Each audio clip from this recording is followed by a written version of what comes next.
सगळ्यांना वेळ पण झाली कार्यक्रमाला मग आढावा आपण घेतो आहे. मी मगाशी पत्रकाराशी बोलत असताना सांगत होतो की ज्या महाराष्ट्राची आणबाण शान छत्रपती शिवाजी महाराज आणि शाहू फुले आंबेडकरांच्या विचाराने हा महाराष्ट्र उभा झाला. या राज्याचं मंगल कलश आपल्या राज्याचे माजी मुख्यमंत्री यशवंतराव चव्हाण साहेबांनी या राज्याचं मंगल कलश ठेवलं. आपल्या राज्यामध्ये त्यावेळेस काही भाग आपला गुजरातमध्ये होता, म्हणजे गुजरातमध्ये नाही, गुजरात आपल्या भागात होता. आपल्या भागाला आपल्या मुंबईला सहित आपल्या भागाला गुजरातमध्ये घेण्याचा प्रयत्न त्या काळात झाला आणि 105 त्या काळातल्या लोकांनी एक संयुक्त महाराष्ट्र व्हावा अशी कल्पना करून एक आंदोलन झालं आणि त्याच्यात 105 लोक शहीद झाले आणि मग संयुक्त महाराष्ट्राची निर्मिती झाली. आणि महाराष्ट्र नाव ठेवण्यामध्ये त्या काळामध्ये आपण राज्यातले देशातले अनेक राज्यांची नावं पाहतोय, पण महाराष्ट्राचं नाव हे देशातच नव्हे तर जगातलं महान राष्ट्र व्हावं ही संकल्पना आपल्या त्या काळातल्या काँग्रेस विचाराच्या नेत्यांनी ठेवली. आणि हळूवार हा महाराष्ट्र ज्या राज्यामध्ये विद्युत व्यवस्था नव्हत्या, पिण्याच्या पाण्याची व्यवस्था नव्हती, डॉक्टर इंजिनियर करायची व्यवस्था आपल्या राज्यामध्ये नव्हती, शेतीमध्ये पाहिजे ते पाणी नव्हतं, पिण्याचं पाणी नव्हतं, रस्ते नव्हते, असा काळ तो होता. आणि इथं जुने जाणते लोक बसलेली आहेत. मी मगाशी काही लोकांना भेटलो. मी तुम्हाला सांगतो की तो काळ असा होता की त्या काळामध्ये राज्याची वाटचाल कशी करायची आणि हा राज्य विकासाच्या झोतातून प्रत्येकाला न्याय कसा देता येईल असा हा त्या काळातली परिस्थिती होती. म्हणजे मी माझ्या आजोबाचा काळ सांगितला पाहिजे, कारण की आपल्याला इतिहास माहिती नाही नवीन पिढीला, आणि त्याच्यामुळे मग खूप साऱ्या गोष्टी आपण पुढे घेऊन जातो. 5 भाऊ होते माझ्या आजोबा, पण ड्रेस एकच राहायचा. एक आजोबा गेला तो जिथपर्यंत वापस येणार नाही तिथपर्यंत ते इकडे त्याचे कपडे उतरणार नाही, त्याला धुवून करून इस्त्री मारणार नाही, तिथपर्यंत दुसरं जायचं असेल तर जाऊ शकत होता. असा काळ जुन्या जाणत्याला सगळं कळत असत. पण ह्या सगळ्या काँग्रेस विचारांनी, शाहू फुले आंबेडकरांच्या विचारांनी हा महाराष्ट्र उभा केला. 2014 मध्ये आणि 2095 मध्ये या महाराष्ट्राला नजर लागली आणि महाराष्ट्रामध्ये भाजपच्या हातात सत्ता आहे. मुद्दा म्हणून तो कालावधी आहे असा. आणि या 14 आणि 95चा काळ जो पाहिला त्या काळामधून मोठ्या प्रमाणात भ्रष्टाचाराचं उगम या महाराष्ट्रामध्ये सुरू झाला. जे लोक काँग्रेसच्या नेत्यांनी, काँग्रेसच्या कार्यकर्त्यांनी, कुठल्या आमदारांनी भ्रष्टाचार केला नाही तरी खोटा आरोप लावणारी लोक महाराष्ट्रामध्ये भाजपच्या रूपाने जन्माला आणली आणि स्वतःला आम्ही स्वच्छ संस्कृतीला जोपासणारी लोक आहोत अशा पद्धतीचं वातावरण त्या काळामध्ये महाराष्ट्रामध्ये निर्माण करण्याचं काम. 95 मध्ये खऱ्या तर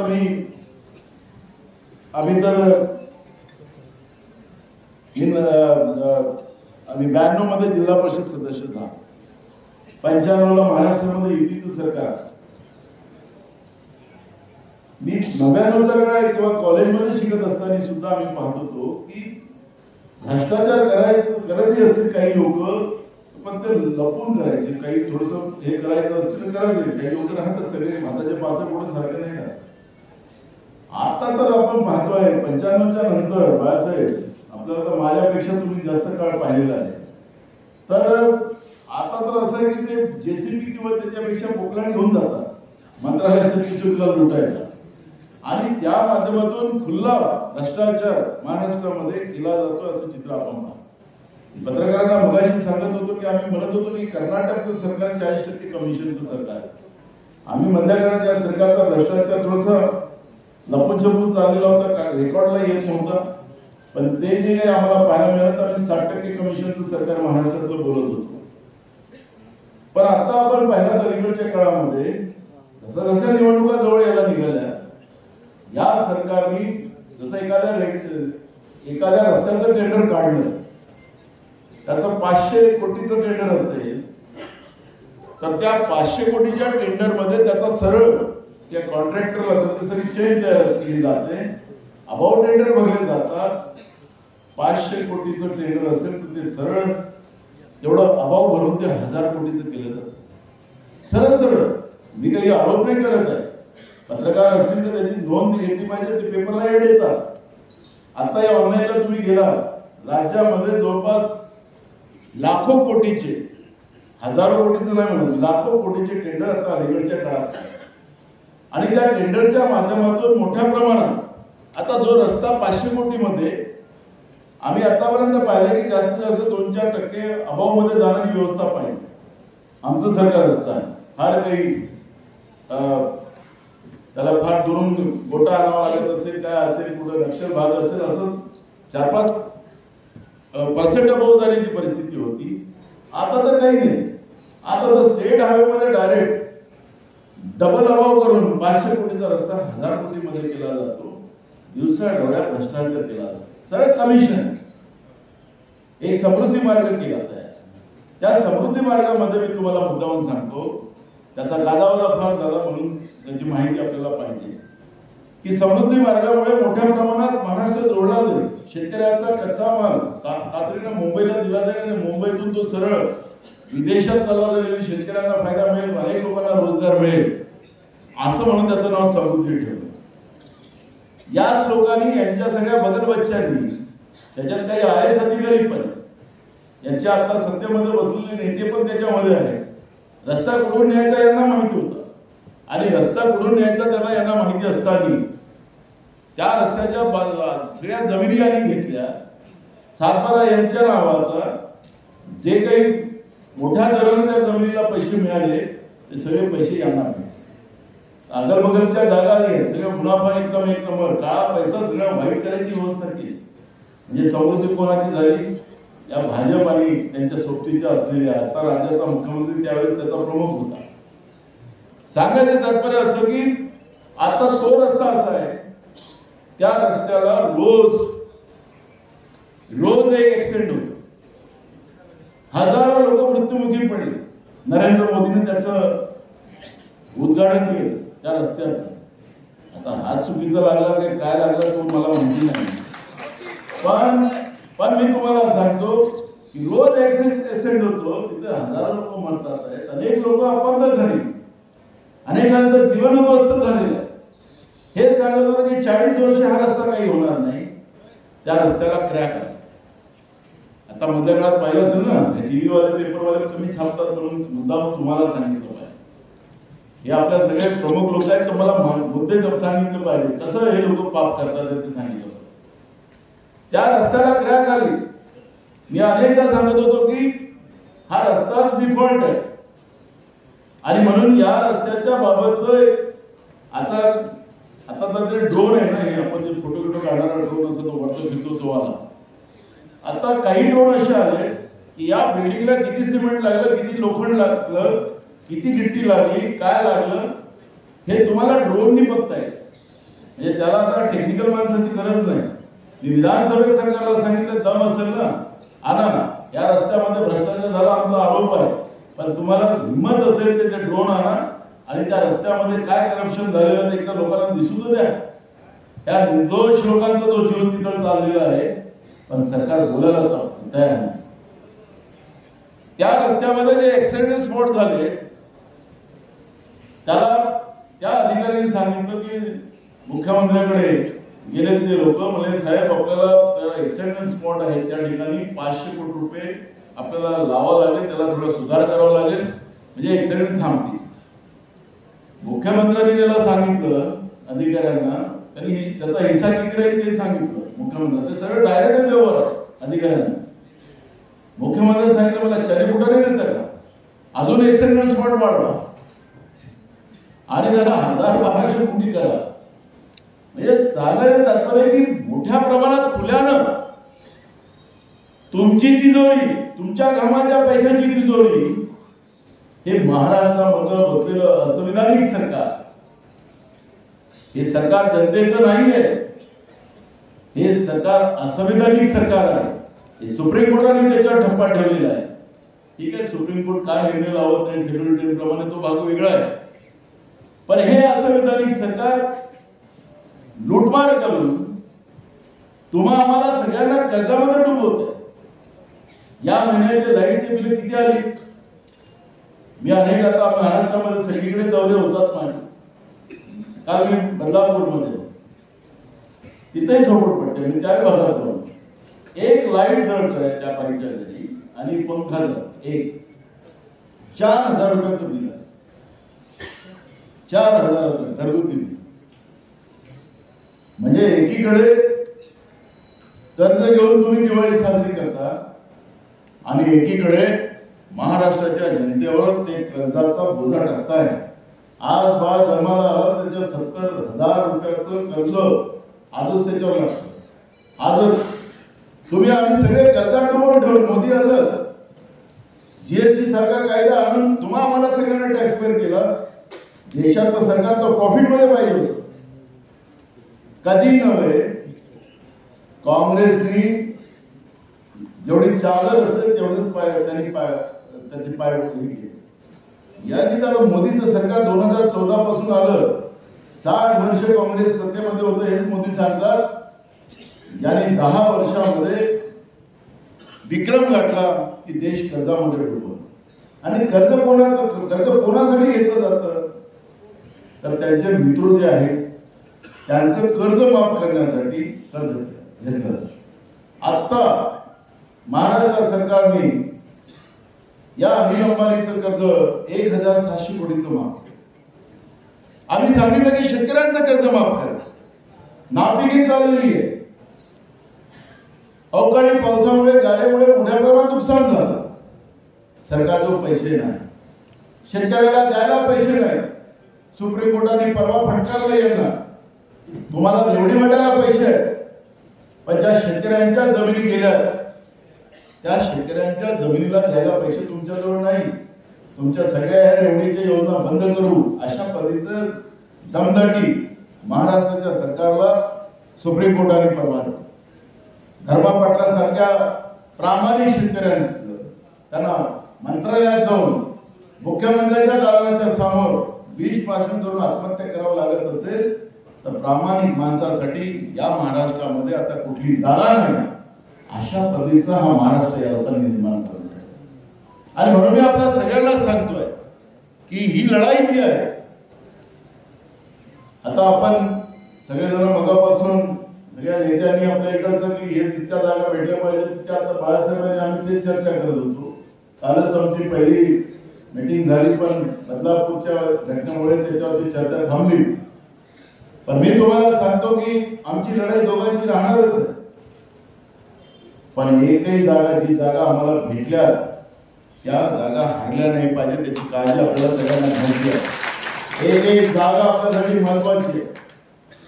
आम्ही सगळ्या त्या तयारी आहोत. महाराष्ट्रामध्ये आमची निवडणूक मी पण उभा राहील, बाळासाहेब पण उभं राहतील.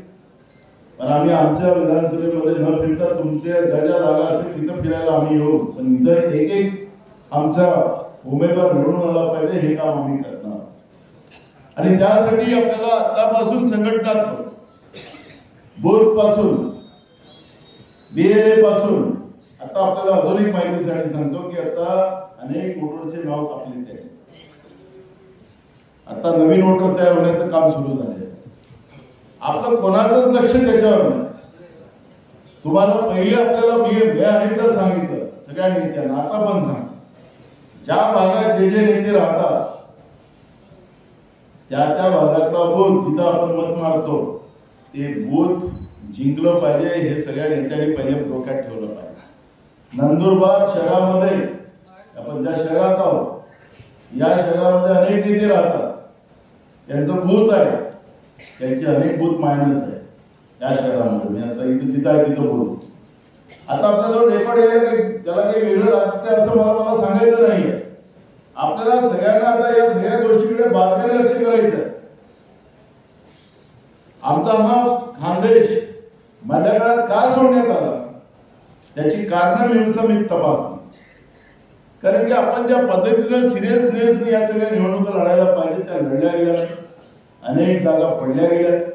अमेंडमेंटची जागा ही काँग्रेस विचाराची, पण गेल्या वेळेस आपण देऊन टाकली कारण की आपली जागा पडते. तो अपक्ष माणूस निवडून आला, बाहेरचा येऊन आलेला माणूस निवडून आला.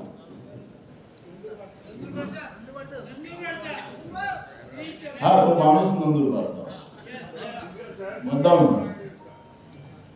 मी आपल्याला मुद्दाम एक गोष्ट सांग, मुद्दाम अमेंडमेंटचा उल्लेख केला आणि इथं आपण सगळे जळगाव पासून तर नंदुरबार पर्यंतचे सगळे प्रमुख लोक बसले. मी आपल्याला एक गोष्ट सांगतो की सगळ्यांसाठी मी अमेंडमेंटचं उदाहरण याच्यासाठी दिलं की जागा का सोडली गेली. तर बाहेरचा माणूस येऊन आमच्या अमेंडमेंटमध्ये जिंकला आणि मग विचार केला की काय तिथं बाहेरचं निवडून येतो तिथं आपण झालो कमजोर. अशी कारणं असतील त्याची कारणं मी शोधली. तुम्हाला माझं एवढंच आव्हान आहे की काँग्रेसच या देशाचं संविधान वाचू शकतं, हे दुसऱ्याचं काम नाही. अनेक येथील अनेक जातील. काल आपल्या नंदुरबार मध्ये कडक बंद पाडला गेला सुप्रीम कोर्टाच्या निर्णयाच्या विरोधात. अजूनही ती ऑर्डर मोगम आहे, अजूनही त्याच्यात काही कळालंच कारण नाही की नेमकं काय करायचं. आमची तर मागणी आहे जाहीरपणे की त्या याच्यामध्ये आज 7 बेंचचा निर्णय तो उद्या 9 बेंचकडे जावा. कारण की घटनेतला मूळ ढाचा जो आहे आर्टिकल 14, आर्टिकल 16, आर्टिकल 341 या ढाच्यालाच ते धक्का लागण्याचं काम सुरू आहे. आदिवासी असेल, शेड्यूल कास्ट असेल, ओबीसी असेल, भटके विमुक्त जाती असतील, ज्यांना डॉक्टर बाबासाहेब आंबेडकरांनी मुख्य प्रवाहाची संकल्पना मांडून घटनेमध्ये ती व्यवस्था केली, तिला छेद लावण्याचं पाप सुरू झालेलं आहे. अजूनही ते मोगम असल्यामुळे ते कोणालाच कळायचं कारण नाही. आणि मग असा वेळ येईल की उद्या राज्यामध्ये, कारण ते राज्याला अधिकार दिले माननीय सुप्रीम कोर्टाने, राज्यामध्ये ही जातीवादी व्यवस्था पुन्हा आली तर ते तर करतील ना, तुमच्यामध्ये भांडण लावतील ना. आणि भांडण लावून तुला नाही मला नाही घालूत्र्याला आरक्षणामध्ये मला पाठवण्याचं काम सुरू झालेलं आहे. आणि म्हणून महाराष्ट्राचं सरकार किती महत्वाचं आहे. शाहू फुले आंबेडकरांच्या विचारातलं महाराष्ट्राचं सरकार हे खऱ्या अर्थानं सर्व धर्म समभावाची ज्या पक्षाला मान्यता आहे आणि त्या पक्षाने गेले अनेक वर्ष ते सांभाळलेलं आहे तो एकमेव काँग्रेस पक्ष आहे. आणि म्हणून या संविधानिक व्यवस्थेला कोणाला वाचवायचं असेल तर काँग्रेसच हा त्याला पर्याय आहे. काँग्रेस सोबत असलेला आमचा अलायन्स त्यांना पण ह्या गोष्टी मान्य आहेत म्हणून ते आमच्या बरोबर. म्हणून मी आपल्या सगळ्यांना या निमित्तानं सांगतो की ही लढाई आपल्यासाठी ज्याप्रमाणे स्वातंत्र्याची लढाई लढली गेली होती त्याचप्रमाणे ही स्वातंत्र्याची दुसरी लढाई आहे हे समजून आपल्याला या ठिकाणी काम करावं. आणि तेव्हाच खऱ्या अर्थानं दिवस रात्र कारण की आम्ही इथं तुम्हाला सांगतो मला तर तिथे डोळगी येतो, झोपच नाही. सकाळ उठलं की रात्री केव्हा वाजते, केव्हा 2 वाजते, केव्हा झोपतो हेच कळत नाही. तुम्हाला सांगतो की हे युद्ध आम्ही सत्तेसाठी नाही लढत. हे युद्ध या देशाच्या लोकशाहीला आणि महाराष्ट्राच्या शान बान वाचवण्यासाठी युद्ध काँग्रेस पार्टी लढते. नाहीतरी लोकांना वाटतं की काँग्रेस सत्तेसाठी करत आहे. काँग्रेसला सत्तेचं राहिलं असतं तर यांच्यासारखे पाप केले असतात ना, तोडफोड केली असती ना, खोके केले असतात ना, भोके पोचले असतात ना. काँग्रेसने कधी पाप केलं. काँग्रेसने नेहमी संविधानिक पद्धतीनं आणि इंदिराजींच्या बद्दल आणीबाणीचा उल्लेख करता तुम्हाला सगळ्यांना माहिती जरी सांगतो. 1978चा काळ जो होता, बाबासाहेब आंबेडकरांनी, आता बाबासाहेब आंबेडकरांच्या संविधानाबद्दल जाणणारे खूप लोक इथं आहेत. आमचे भाई नगराणे साहेब आहेत, खूप सारे लोक. बाबासाहेब आंबेडकरांनी सेक्युलरची भूमिका जी आहे म्हणजे सर्व धर्म समभावाची ही मोगम होती. त्यांना बाबासाहेब आंबेडकरांना वाटत होतं की मोठ्या कष्टाने मेहनतीने या देशाला स्वातंत्र्य मिळालं. विविध जात, विविध धर्म, विविध भाषा आणि तरी सुद्धा इंग्रजांच्या विरोधात हा देशातील लोक एकत्र येऊन या देशाला स्वातंत्र्य मिळालं. म्हणून बाबासाहेब आंबेडकरांनी मोगम त्यामध्ये ही व्यवस्था केली होती. पण त्या काळामध्ये भाजपला RSSला वाटत होतं की आम्ही काँग्रेसला या देशामध्ये हरवू शकत नाही. आणि मग हरवू शकत नाही. आणि इंदिराजीजवळ त्यावेळेस 2/3 मेजॉरिटी नव्हती, आपल्याला माहिती झाली. आणि मग त्यांनी त्यावेळेस कुजबूज सुरू झाली की धार्मिक उत्पाद या देशामध्ये निर्माण करायचा आणि धार्मिक उत्पाद करून ही सगळी व्यवस्था विस्कळीत करायची. आणि त्यावेळेस इंदिराजीला नाईलाजाने ती आणीबाणी लावावी लागली. आणि इंदिराजीला मनात थोडं कपट असतं तर त्यांनी 17 महिने कशाला, त्यांनी तर अजून 5 वर्ष केलं असतं ना. जसं महाराष्ट्रामध्ये जिल्हा परिषद, पंचायत समिती, नगरपालिका, महानगरपालिकेच्या निवडणुका घेतल्या जात नाही ना, आपल्या घटनेमध्ये आहे ना. दर 5 वर्षांनी राज्याची व्यवस्था करून ठेवलेली आहे. त्याच्यामुळे घटनेची पायंपालिका कोण करते ते भाजप आहे. पण त्यांनी त्या काळामध्ये त्याच्यामध्ये सर्व धर्म समभावाचं पूर्ण घटनात्मक व्यवस्था निर्माण केली. आणि त्याच्या माध्यमातून तेव्हापासून 1978च्या नंतर पासून सेक्युलर या शब्दाचा प्रचार प्रसार मोठ्या प्रमाणात झाला. आता तेच वाजवत बसतात. अरे ते तर इंदिराजीने तर खुल्याने केलं होतं, पण तुमची जी आज आणीबाणी आहे ती किती खतरनाक आहे. आदिवासी भयभीत आहे, शेड्यूल कास्ट भयभीत आहे, मुस्लिम भयभीत आहे, भटक्या विमुक्त जातीचे लोक भयभीत आहेत, ओबीसीचे लोक भयभीत आहेत. कोण या देशामध्ये कोण सुरक्षित आहे? ज्याचा बाळासाहेबांनी उल्लेख केला त्या चिमुरड्यांच्या लहान मुलीने अजून साधं जग पाहिलं नाही. त्या चिमुरड्यावर अत्याचार करण्याचं पाप हे लोक कोण सुरक्षित आहे? आणि म्हणून मी आपल्याला सांगतो की ही जी काही चुकीचा अफवा पसरून आपल्याला गुमराह करतात. आता जसं निवडणुका येतील त्या निवडणुकीच्या माध्यमातून सोशल मीडियावर जेवढं काही घाण फिरता येईल, जेवढी काही घाण फिरता येईल तेवढं भाजपवाले त्या सोशल मीडियाच्या माध्यमातून घाण फिरणार आहे. आतापासून तुम्हाला सांगतो, अलर्ट झालं पाहिजे. मीडियाचं तर काही एवढं कौतुक करावं तेवढं कमीच आहे.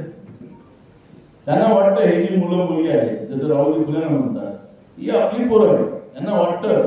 पण त्यांच्या मालकांना थोडी वाटतं. मालकांना वाटतं की ते तिकडून आम्हाला फुकटाचे पैसे भेटतात, जनतेचे ते देतात, आम्हाला पोचतात, जाऊ द्या, आपल्याला काही दाखवायचं कारण नाही. तुम्हाला आता या बदलापूरच्या घटनेमध्ये कुठला टीव्ही जेवढं फक्त 1 दिवसाचं दाखवलंय. त्याच्यानंतर अकोल्याला आता 6 मुलीवर झाले, त्या 7-8 वर्गातल्या मुली होत्या. पुण्यामध्ये घटना झाली, लातूरमध्ये घटना झाली, बुलढाण्यामध्ये घटना झाली. हे सगळे सिरियल चालले.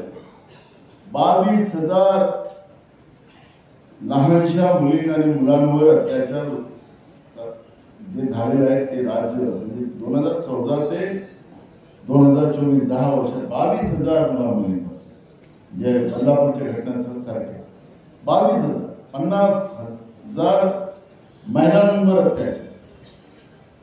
लाखोचं तर गायब झालेलं आहे, त्याची काही गिनतीच नाही. आणि म्हणून मी तुम्हाला सांगतो की ज्या शाहू फुले आंबेडकरांनी महिलांचा सन्मान केला, छत्रपती शिवाजी महाराजांनी त्या काळातल्या मुस्लिम धर्माच्या लोकांच्याही महिलांचा सन्मान केला, त्या महाराष्ट्रातले आपण लोक. पण जे राज्य आज ज्यांच्या हातात आहे त्या राज्यामध्ये महिलांचा सन्मान नाही असं चित्र आपण. शेतकरी त्यांच्यासाठी काही गिनती नाही त्याची. काही शेतकरी मरो उठो किती धर्मापाठी झाली तरी चालतात. किती पोरं जे शिकलेले मुलं मुली असतील ते किती बरोबर. आता पुण्यामध्ये गेल्या 3 दिवसापासून MPSC साठी परीक्षेसाठी तयार करायला गेलेले पोरं पोरी गेले 3 दिवस रात्र दिवस त्या पाण्यामध्ये बसले, हजारो मुलं. पण सरकारला घेणं. मी त्या राज्याच्या उपमुख्यमंत्र्याला फोन केला, तो म्हणे मी बघतो, अजूनही काही बघतो. फक्त त्यांनी काही परीक्षा पुढे गेलं, पण या पोरांच्या परीक्षेच्या बद्दलचा कुठलाही निर्णय घेतला याचं कुणाचं घेणं नाही. आयुष्य संपलं सगळ्या तरुणांचं. अनेक पिढ्या बर्बाद झाल्या या 10 वर्षांमध्ये. आणि म्हणून तरुणांना पण माझा सल्ला आहे, माझ्या शेतकऱ्यांना सल्ला आहे, ही लढाई जी आहे जी काँग्रेस लढते ती तुमच्यासाठी लढते, तुम्हाला न्याय देण्यासाठी लढत आहे. आणि त्यामध्ये आपल्याला सगळ्यांना सामील व्हायचं आहे. 24 तारखेला बदलापूरच्या घटनेच्या विरोधात आपण महाराष्ट्र बंद करण्याची घोषणा केली. महाविकास आघाडी म्हणून आपण केलं. शाळा, कॉलेज, दुकानं, डॉक्टर, इंजिनियर, जे समाजातले जे लोक आहेत त्या सगळ्यांचा सहभाग त्याच्यात झाला होता. सगळं बंद आणि या सरकारच्या नालायकपणाचं एक दर्शन पूर्ण देशाला केलं पाहिजे. कारण हे सरकार किती नालायक आहे. त्या बदलापूरच्या घटनेचं मी तुम्हाला थोडंसं मी काल जाऊन आलो म्हणून. घटना झाली 12-13 तारखेला आणि ते पालक लोक त्या संस्थेमध्ये गेले. पोरींनी, लहान मुली बिचारांना काय करणार, जे काय केलं त्या माणसाने केलं हे त्यांनी सांगितलं. ते संचालक मंडळ RSS आणि भाजप. त्या शाळेचं नाव आदर्श आहे. शाळेचं नाव आदर्श, संचालक मंडळ RSS भाजप. आता आदर्श आमचं बाळासाहेब, आपला आदर्श कुठे गेला? हा आदर्श जो आहे म्हणजे शाळेचं नाव आदर्श. आणि तिथं त्या ठिकाणी पालक गेल्यानंतर त्यांना सांगितलं की नको आता आमच्या शाळेची आमची अब्रू जाईल, तुम्ही काही बोलू नका, आम्ही हे पुढं होणार नाही, हे पुढं होणार नाही, ही काळजी आम्ही घेऊ असं त्या संस्थेने सांगितलं. पण पोरींना भयानक वेदना होते. 14 तारीख झाली. 15 तारखेला राज्याचे मुख्यमंत्री तिथल्या नगरपालिकेचं रिनोव्हेशन झालं, त्याच्या उद्घाटनाला गेले. मुख्यमंत्र्याला त्या ठिकाणी माहिती होतं पण मुख्यमंत्र्यांनी त्या ठिकाणी काही ऍक्शन घेण्याचं काही केलं नाही. म्हणून 16 तारखेला हे पोलीस स्टेशनमध्ये या मुलीची आई बरोबर एका मुलीची 17 तास त्या मुलीच्या आईला, त्या परिवाराला पोलीस स्टेशनमध्ये बसवून ठेवलं, गुन्हा दाखल केला होता. काही सामाजिक संस्था त्याच्यामध्ये जॉईन झाल्या, प्रेशर निर्माण झालं आणि मग त्या ठिकाणी गुन्हा दाखल झाला. पण आरोपीला अटक करायचं नाही. आणि मग 19 तारखेला लोकांमध्ये राग निर्माण झाला आणि 20 तारखेला त्या ठिकाणी जनतेने आंदोलन. आता तो एकनाथ शिंदे मुख्यमंत्री सांगतात आणि उपमुख्यमंत्री तो गृहमंत्री सांगतो की हे राजकारण चाललेलं आहे. आता मी काल गेलो तर 300 लोकांवर गुन्हे दाखल झाले. ते 300 लोक सगळे बदलापूरचेच आहेत. ते सांगतात की बाहेरचे लोक आहेत. म्हणजे सांगायचं तात्पर्य आहे की राजकारण स्वतःच करतात आणि ते आरोप करतात की विरोधक राजकारण करतात. अरे पहिले तर तुम्ही ज्या पद्धतीनं FIR दर्ज होऊ दिला नाही, त्या पीडितांच्या आईवडिलांना तुम्ही 17 तास तिथं बसवून ठेवला, तुमचा दबाव त्या पोलिसांवर होता, हे सांगा ना. पण ते सांगायला तयार नाही. आणि म्हणून मी आपल्याला सगळ्यांना सांगतो की आज त्या मुली आहेत, तुझ्या कोणाच्या मुली होऊ शकतात.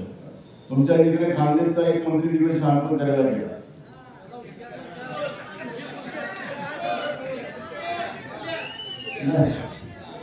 त्याला लोकांनी काय बोललं. म्हणून मी आपल्याला सांगतोय की लोकांचा तो उद्रेक आहे, लोकांचा उद्रेक आहे. पण त्या लोकांच्या उद्रेकाला हे लोक दाबण्यात आणि त्यांनीच त्या ठिकाणी त्या लाडकी बहिणीचे बॅनर आणले आणि तिथं नारे लावले की आम्हाला 1,500 रुपये नको, आमच्या मुली सुरक्षित ठेवा, एवढंच आमचं त्या ठिकाणी. म्हणजे या पद्धतीची ही परिस्थिती महाराष्ट्रात निर्माण झाली आणि तरी सुद्धा आपलं रक्त तापत नाही, उसळत नाही, हे बरोबर नाही. आपण ज्या DNAच्या आहोत, ज्या काँग्रेसने त्या इंग्रजासारख्या बलाढ्य शक्तीला या देशातून हाकलून लावण्यासाठी जीवाचं रान केलं, त्या DNAचे आपण सगळे जण, आपण काँग्रेसचे लोक. आपली लढाई तशीच असली पाहिजे. देशाचं संविधान, देशाची लोकशाही, देशामध्ये होणाऱ्या महिलांवर अत्याचाराच्या विरोधातली, शेतकऱ्यावर होणाऱ्या अत्याचाराच्या विरोधातली, तरुणांच्यावर होणाऱ्या अत्याचाराच्या विरोधातली लढाई काँग्रेस लढते आहे. या पद्धतीचा संदेश हा आपल्याला उद्याच्या 24 तारखेला आपल्याला द्यायचा आहे. आणि म्हणून एक तालुका असो, जिल्हा असो, वेळ आले तर गावामध्ये तुम्हाला करता आलं तरी केलं पाहिजे. पण हा संदेश गावापर्यंत, कारण की मीडिया ही गोष्ट पोहोचू शकत नाही आणि पोहोचवणार पण नाही. इथे एक काळ असा होता की कांद्याचे भाव वाढले, शीला दीक्षितचं एक चांगलं सरकार दिल्लीमध्ये होतं आम्ही कॉलेज शिकत असताना. ते नुसत्या कांद्याचा भाव वाढला आणि ते टीव्ही मध्ये रोज फोकस करत होते ते कांद्याच्या महागाईमुळे सरकार पडलं. इथं तर साला अत्याचार रोज चालला दाखवत नाही म्हणून पण आपल्याला लोकशाही पद्धतीनं महात्मा गांधींनी ऑगस्ट क्रांती मैदानावर 9 ऑगस्टच्या दिवशी चले जाऊचा नारा लावला. त्यावेळेस नव्हतं टीव्ही, त्यावेळेस नव्हतं पेपर, पण ते महात्मा गांधींनी गावागावामध्ये जे पेरलं आणि त्याचा नारा लावला, पूर्ण देशातली लोक रस्त्यावर आली आणि इंग्रजाला आता वाटलं की आपल्याला काही आता इथं बरोबर नाही म्हणून तू आपला देश सोडून पळून गेला. हीच परिस्थिती आज आपल्याला निर्माण करायची आहे. हे माजलेलं जे भाजपचं सरकार आहे, यांना जे सत्तेची चरबी चढलेली आहे, या सरकारला खाली उतरवल्याशिवाय तर आम्ही शांत बसणार नाही ही भूमिका घेऊन आपल्याला गेला आहे. मी पुन्हा आपल्या सगळ्यांना मनापासून धन्यवाद देतो आणि आमचे गोल पाडवी त्यांना मी शुभेच्छा देतो.